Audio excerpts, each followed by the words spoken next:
Hola queridos hermanos, ¿qué tal? ¿Cómo están? Espero que se encuentren muy bien. Les saluda el Padre Byron. Les presentamos en este su canal Un Padrecito, los santos de esta semana número 30 del tiempo ordinario.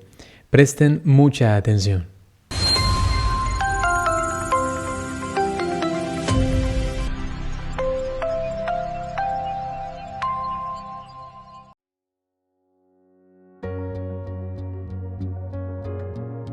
Antonio María Claret. A los 12 años, su padre le pone a trabajar en el telar familiar. Reconociendo su habilidad para la fabricación, va a Barcelona para perfeccionarse en el arte textil. Se dedica con verdadera pasión al trabajo, vivía para él día y noche. Sus oraciones, en cambio, no eran tantas ni tan fervorosas, aunque no deja la misa dominical ni el rezo del rosario. Poco a poco se le va olvidando el deseo infantil de ser sacerdote, pero Dios le iba dirigiendo según sus planes. Unos duros desengaños y sobre todo la palabra del Evangelio. ¿De qué le sirve a uno ganar todo el mundo si al final pierde su vida? Sacuden su conciencia. A pesar de las ofertas para montar su propia fábrica, se niega a satisfacer el deseo de su padre y decide ser cartujo. A los 22 años ingresa en el seminario de Vic, sin perder de vista su intención de ser monje cartujo. Cuando se dirige a la Cartuja de Montealegre, una tormenta le obliga a retroceder y su sueño de vida retirada empieza a desvanecerse. Prosigue sus estudios seminarísticos en Vic. Sufre una fuerte tentación contra la castidad, en la que reconoce la intercesión maternal de la Virgen María a su favor y sobre todo la voluntad de Dios de que le quiere misionero evangelizador. Aunque no había concluido los estudios teológicos, el 13 de junio de 1835 recibe la ordenación sacerdotal porque su obispo veía en él algo extraordinario. Queda a cargo de su parroquia natal, Sallent. Tras un viaje lleno de peligros, llegó a Roma. Aprovechó unos días que tenía libres para hacer ejercicios. Su director le animó a solicitar el ingreso en la Compañía de Jesús. A los 4 meses de haber comenzado el noviciado, se ve aquejado de un dolor intenso en la pierna derecha que le impide caminar. La mano de Dios se hace sentir.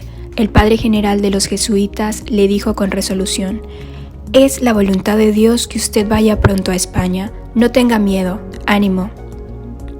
Por el deseo de comunión con la jerarquía y por las facultades pastorales que comportaba, solicitó el título de misionero apostólico, que él llenó de contenido espiritual y apostólico. Recorrió prácticamente toda Cataluña, predicando la palabra de Dios, siempre a pie, sin aceptar dinero ni regalos por su ministerio. Le movía a ello la imitación de Jesucristo. A pesar de su neutralidad política, pronto iba a sufrir persecuciones por parte de los gobernantes y calumnias de quienes combatían la fe. Pronto va descubriendo otros medios de apostolado más eficaces. Como medio eficaz de perseverancia y progreso en la vida cristiana, funda o potencia cofradías. Al serle imposible predicar en Cataluña por la rebelión armada, su obispo lo envió a las Canarias. Pronto y finalmente se le comenzó a llamar el Padrito. Tan popular se hizo que es copatrono de la diócesis de Las Palmas con la Virgen del Pino.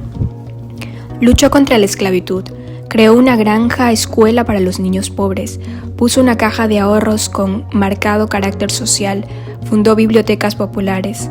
Tanta y tan diversa actividad le suponen enfrentamientos, calumnias, persecuciones y atentados. La reina Isabel II lo elige personalmente como su confesor y se ve obligado a trasladarse a Madrid.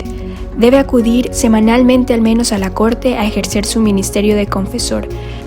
Debido a su influencia espiritual y a su firmeza, poco a poco va cambiando la situación religiosa y moral de la corte. Vive austera y pobremente. Los ministerios del palacio no llenan ni el tiempo ni el espíritu apostólico del Monseñor Claret. La reina le nombra protector de la iglesia y del Hospital del Montserrat en Madrid. Su gestión no puede ser más eficaz y más amplia. Restauración del edificio, equipamiento de la iglesia, establecimiento de una comunidad y un seminario. Mantiene celosamente su independencia y neutralidad política siempre, lo que le acarrea múltiples enemistades. Se convierte en el blanco del odio y venganza de muchos. No obstante de haber marchado siempre con precaución en este terreno, se refiere a los favoritismos. No he escapado de las malas lenguas, confiesa. Para la celebración de las bodas de oro sacerdotales, el Papa Pío IX va a Roma. Participa en la preparación del Concilio Vaticano I. Al concluir las sesiones con la salud ya muy quebrantada y presumiendo próxima a su muerte, se traslada a la comunidad que sus misioneros tienen en Prades, Francia. Hasta ahí llegan sus perseguidores, que pretenden apresarle y llevarlo a España para juzgarlo y condenarlo. Debe huir como un delincuente y refugiarse en el monasterio cistercense de Fontfroide. En este monasterio, a los 63 años, rodeado del afecto de los monjes y de algunos de sus misioneros, fallece el 24 de octubre de 1870. Santos Crispín y Crispiniano, mártires de la Iglesia antigua, quienes fueron decapitados durante el reinado de Diocleciano. La fecha de su ejecución es dada como 25 de octubre de los años 285-286. Es declarado que ellos fueron hermanos, pero el hecho no ha sido probado positivamente. La leyenda relata que ellos fueron romanos de descendencia distinguida. En imitación de San Pablo, trabajaron con sus propias manos haciendo zapatos y ganaron bastante por su comercio para apoyarse a sí mismos y también ayudar a los pobres. Durante la persecución diocleciana, ellos fueron llevados ante Maximiano Herculeo, a quien Diocleciano había designado coemperador. Al principio, Maximiano buscó volverlos a ellos desde su fe, alternando promesas y amenazas, pero ellos replicaron: «Tus amenazas no nos aterrorizan, porque Cristo es nuestra vida, y la muerte es nuestro galardón, y el regocijo de lo que hicimos. Si pudieras reconocer y amar a Cristo, tú darías no solo todos los tesoros de esta vida, sino aún la gloria de tu corona misma, para que a través de ejercicio de la compasión puedas ganar la vida eterna». Cuando Maximiano vio que sus esfuerzos no eran provechosos, le entregó a Crispín y a Crispiniano en las manos del gobernador. Bajo el orden de Roctivaro, ellos fueron estirados en el potro, sus lenguas fueron cortadas de su carne, y punzones fueron clavados bajo las uñas de sus dedos. Una piedra de molino fue entonces asegurada sobre el cuello de cada uno, y fueron arrojados al Aisne, pero ellos fueron capaces de nadar al banco opuesto del río.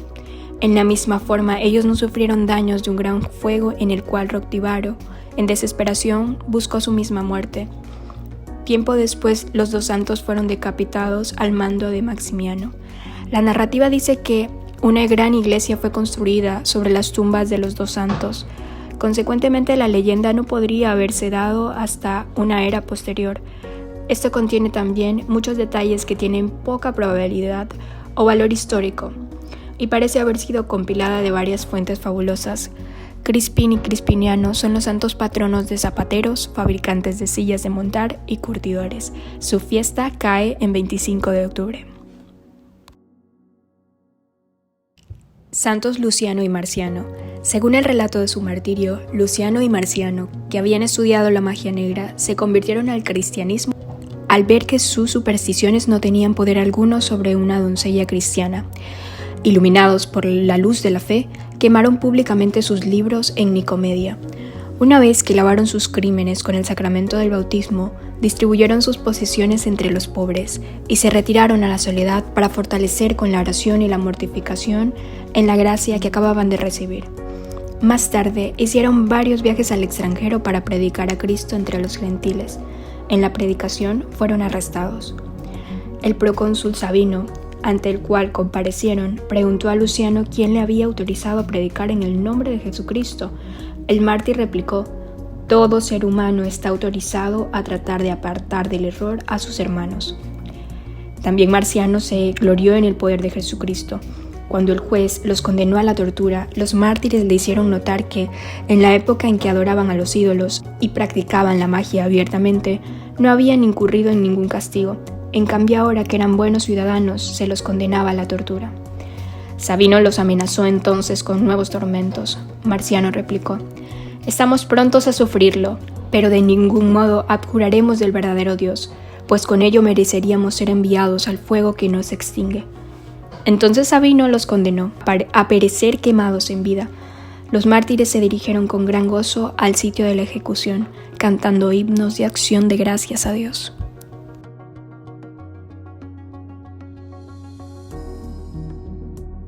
San Gaudioso de Abitinia, monje y obispo. Durante el episcopado de Nostriano en Nápoles, Gaudioso, perseguido por Gensérico, rey de Arriano de los Vándalos. Llegó exiliado a esa ciudad en el 429, en una barca maltrecha, privado de todo. Llegaron así a Nápoles muchas reliquias de santos y tal vez la regla agustiniana para la vida monástica. Construyó en las afueras de Nápoles un monasterio que subsistió por siglos y tomó con el tiempo su propio nombre. Murió gaudioso en ese monasterio en el año 453 o 468, según surge de los restos de una lápida, que aunque mutilada aún se conserva, y fue sepultado bajo el suelo de la iglesia. Vivió cerca de 70 años. San Simón y San Judas apóstoles, el primero llamado Cananeo o Celotas y el segundo llamado hijo de Santiago o también Tadeo. Simón pertenecía al grupo formado en Israel, se llamaban los celotes. Su fin era trabajar duramente contra la invasión romana en su país. Sin embargo, la escucha de la palabra de Cristo fue para él el descubrimiento a la universalidad del amor de Dios. Judas se ha convertido en uno de los santos más populares por los favores que concede a la gente en lo concerniente a la búsqueda de trabajo. Esta devoción la vivió ya en su vida Santa Brígida. ¿Por qué razón se celebran la fiesta el mismo día? La cosa es muy sencilla. Cuenta la tradición de que los dos iban siempre juntos en su rico y fecundo apostolado. El Señor lo llamó para completar el número de los 12 apóstoles, encargados de ser los continuadores de la obra de Jesús en el mundo. Se llama Tadeo para distinguirlo del otro Judas, Judas Iscariote, que traicionó y vendió al Señor por 30 monedas de plata y luego se ahorcó. San Judas escribió poco, tan solo una carta suya se encuentra en la Biblia. La finalidad de su escrito era una crítica severa contra los gnósticos, una herejía que separa lo físico de lo espiritual. Su carta termina con estas palabras: «Sea gloria eterna a nuestro Señor Jesucristo, que es capaz de conservarnos libres de pecado y sin mancha en el alma y con gran alegría». Los dos murieron martirizados de forma cruel. Etimológicamente, Judas significa honrado, alabanza a Dios y es de origen hebreo. Y Simón, etimológicamente, significa Dios le oye y también es de origen hebreo. San Narciso, obispo de Jerusalén. Era ya muy anciano cuando fue elegido obispo de Jerusalén. Eusebio cuenta que en su tiempo los cristianos de ese lugar recordaban todavía algunos de los milagros del santo obispo. Por ejemplo, como los diáconos no tuviesen aceite para las lámparas a la víspera de la Pascua, San Narciso pidió que trajesen agua, se puso en oración y después mandó que la pusiesen en las lámparas. Así lo hicieron y el agua se transformó en aceite. Algunos, molestos por la severidad del santo y por la disciplina que exigía en su diócesis, le acusaron de haber cometido un crimen. Para no ser causa de conflicto, decidió retirarse a la soledad. Ya no se supo más de él hasta que durante el gobierno de Gordio apareció nuevamente. Se dice que Narciso murió a los 116 años. San Alonso nació en Segovia, España, en 1533. Al quedarse viudo, el santo solicitó a los padres jesuitas que lo aceptaran en su comunidad, pero no fue admitido debido a que ya bordeaba los 40 años de edad y tampoco tenía estudios en las ciencias y las humanidades. Sin embargo, el superior cambió de parecer y lo aceptó como hermano lego, y sería esta la profesión que lo llevaría a la santidad. Los superiores lo enviaron a la isla de Mallorca como portero del colegio de los jesuitas de Montesión. Y de todos los amigos que San Alonso tuvo mientras fue portero, el más santo e importante de todos fue San Pedro Claver. Este gran apóstol vivió 3 años con San Alonso en aquella casa, y una noche, por revelación divina, San Alonso supo que su amigo estaría destinado a la evangelización de Sudamérica. Al poco tiempo, San Pedro Claver viajó a Colombia, donde bautizó a más de 300.000 esclavos negros en Cartagena, además de protegerlos y velar por ellos. El santo portero también sufrió terribles ataques en su cuerpo. De vez en cuando, por ejemplo, sufría sequedades tan espantosas en la oración, pero San Alonso poseyó el don de la curación. El 29 de octubre de 1617, sintiéndose sumamente lleno de dolores y de angustias al recibir la Sagrada Comunión, inmediatamente se llenó de paz y alegría y quedó como en éxtasis. 2 días estuvo casi sin sentido y el 31 de octubre despertó. Besó con toda emoción su crucifijo y diciendo en voz alta: «Jesús, Jesús, Jesús», expiró. Fue declarado venerable en 1626 y en 1633 fue nombrado santo patrono de Mallorca. Fue beatificado en 1825. Su canonización tuvo lugar el 6 de septiembre de 1888 y sus reliquias se encuentran en Mallorca.